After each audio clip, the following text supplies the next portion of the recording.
At the outbreak of war, the merchant fleet of the British Empire was the largest in the world. As the Second World War dragged on, the United Kingdom was bleeding resources, and the United States faced a titanic problem.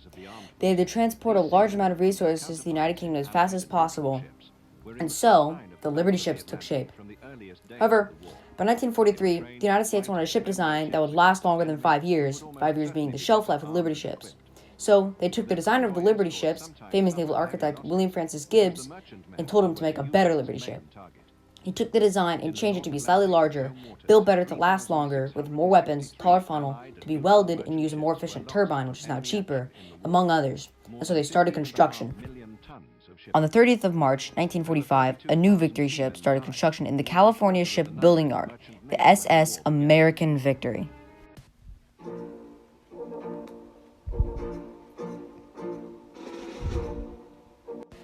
On May 24th, 1945, after a 55-day construction time, the American Victory was launched, and on June 20th, 1945, she was ready for service. She was 10,750 long tons in weight, 445 feet long, 62 feet wide, 28 feet and 6 inches draft, and she had a range of 23,500 miles, or 20,400 nautical miles, and a top speed of 17.5 knots. She would then come to serve for the rest of World War II, transporting cargo to the recently liberated city of Manila, then moving on to Shanghai, China. She was then prepared to help in the invasion of Japan, called Operation Downfall. However, if you know anything about history, you know instead that they opted to drop the 2 nuclear bombs on Hiroshima and Nagasaki. So, this never happened. In November of 1945, the American Victory sailed to Calcutta and Port Said, Egypt, and loaded military cargo to return to the United States of America. She arrived in New York in January of 1946 and unloaded her cargo, having completed her around-the-world trip. At the end of the war, she ferried more cargo, equipment, and troops stateside. For the next few months, she would continue to transport troops and cargo back to the States as part of Operation Magic Carpet. After this, she was chartered by the American Export Lines, which made her fleet mates with the SS Constitution and SS Independence, and even the paddle steamer Delta Queen. During this time, she transported cargo such as foodstuffs and materials to help rebuild Europe after the war, transporting cargo to the eastern regions of the continent. Some of her ports of call were Trieste in Italy, Constanza in Romania, Piraeus in Greece, and Antwerp in Belgium, departing Odessa, Ukraine, to Boston. By January of 1947, on one of her voyages, the Black Sea had already frozen over. Not wanting to wait for the Soviet icebreaker, Turgenev, to clear the ice, Captain A.D. Cushman, knowing the American Victory, decided to use her as an icebreaker, backing up and ramming the ice so both her and other ships could depart the Black Sea. Holy crap!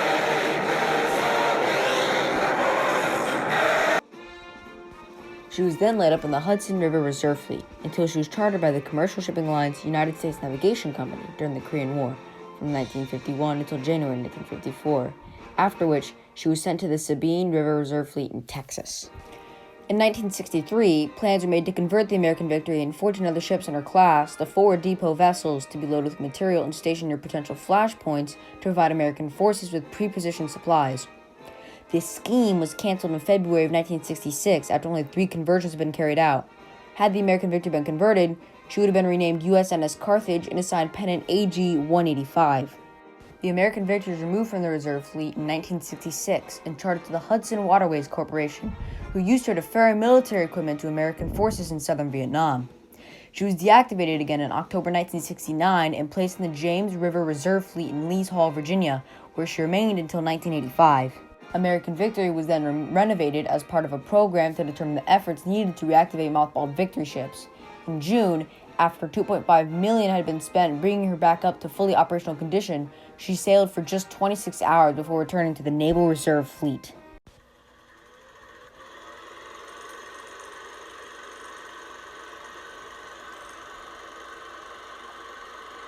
One of several World War II Victory ships due to be scrapped in the late 1990s, American Victory was rescued by preservation efforts which began in October 1998.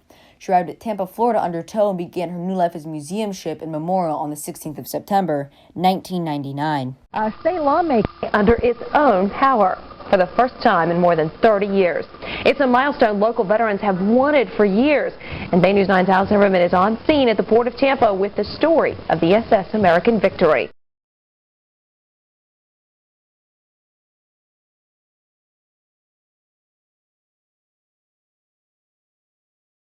Following an extensive overhaul with the ship brought to fully operational status in 2003, she is now on display and included in the National Register of Historic Places. Guided and self-guided tours of the ship are available, though some areas are off-limits to tours, such as the lower areas of the engine room, but they are visible from a catwalk, and the wheelhouse of the command bridge. Photos of her dry dock restoration are hanging in the mess hall. Several rooms, such as the captain's quarters and galley cold storage, have been restored and decorated in original period memorabilia. Today, American Victory has been upgraded with modern VHF radio and radar visible on the command deck. More modern electronics have been added to the electrician's quarters and radio room. American Victory is generally in her historic form. Her 3-inch or 76mm bow-mounted deck gun is still in place, as well as a 5-inch or 130mm stern gun and another 3-inch gun next to it. American Victory today is a fully operational seaworthy vessel, which usually carries out 2 cruises a year. However, none were scheduled for 2015 due to costs. On the 10th of June 2015, the United States Coast Guard performed a safety inspection of the ship. In addition to her floating museum role, the American Victory still sails for Living History day cruises. Of the 534 Victory ships completed, only 3 remain working. American Victory at Tampa, SS Lane Victory at Los Angeles, and SS Red Oak Victory at Richmond, California. Until November 2012, a 4th USNS Range Centennial, originally USS Sherburne, was in storage, but she was stowed for scrapping. The ship is also used as an operating base for the Tampa Bay United States Naval Sea Cadet Corps unit.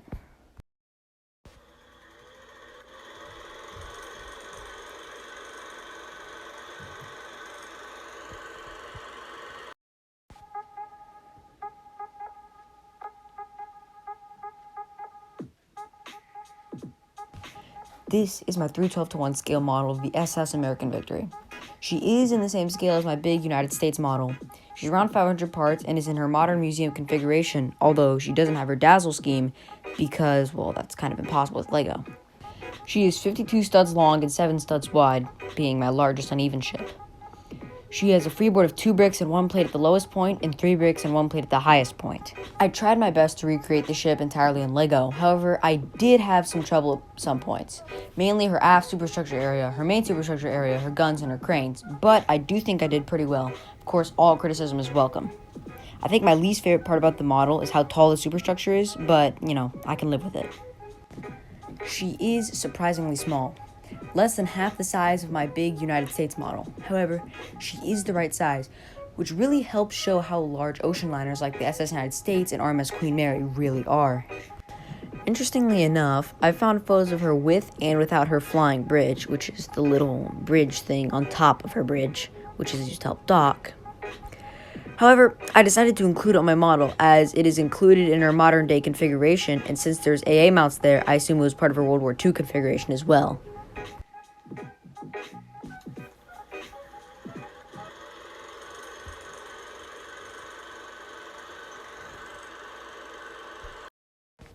Today, she is very close to her World War II configuration, with a dazzle camo and all. However, she has lost most of her guns. All 8 40mm or Lycan AA guns are gone, but she still does have all of her 3 and 5-inch guns, one of which even still works, as I said earlier. Her 4 3-inch gun still spins. Let me tell you, it is really easy. The gun feels weightless when you turn it, mostly because of all the gears that are used to make it easier. And one of the staff even said on my first visit, that even a 3-year-old did it once. So if you do visit this ship, for any reason, I highly suggest you go up there and try it. Obviously, the gun doesn't work, besides the turning, so it's safe. But if you are visiting the ship for any reason, it's open. Just go onto the forecastle, or the bow area, go up those stairs, and try it out. It's really cool. Moving aft, both her 3 and 5-inch guns do not work anymore. They don't spin, they don't move up and down, or whatever. However, all the equipment is still there, and you can still sit on the gun and see how it worked. Everything across the ship is very clean, and the staff are very nice. If you have any questions, you can ask them, and a lot of the staff even served on the ship during their career. So, if you have any questions or anything, I highly suggest you talk to them about that, because there's a lot of interesting stories to tell. The interiors of the ship are very well kept. Most of them are still there, the original stuff from World War II. All the machinery still works, and the ship does still sail under her own power, as I said earlier, countless times, which I think is really amazing, especially for a ship of her age. Very few ships in the world can still pull that off with their original engines and their original interiors and still work. That is an incredible feat. And I think it really shows how much care has been put into this ship by the people of Tampa Bay, the government of Tampa Bay, and the staff of the ship. And yes, you can't see almost any area of the ship. The only areas that are blocked off are the engine room because the Coast Guard deemed the stairs to the bottom too steep and people might fall. But besides that, very clean and it still operates, which is really cool. And people have been down there before, though, with staff permission and have recorded it. I will include one of those video links in the description. Although no longer in service as a cargo ship, the American Victory still serves in many other ways today. She cruises around the Bay Area with carrying passengers, she helps train firefighters to help fight fires on ships, and she trains dock authorities and search dogs to protect the harbor, among other things. Because of this, the staff of the museum like to say she still serves to this day, which I personally agree with. Even though I have no personal connections to the ship or its story, I still adore it, as it's the only ship of its kind in Florida, and I visited her multiple times. And yes, there are multiple tours of the ship out there, and I will link them in the description if you wish to watch them.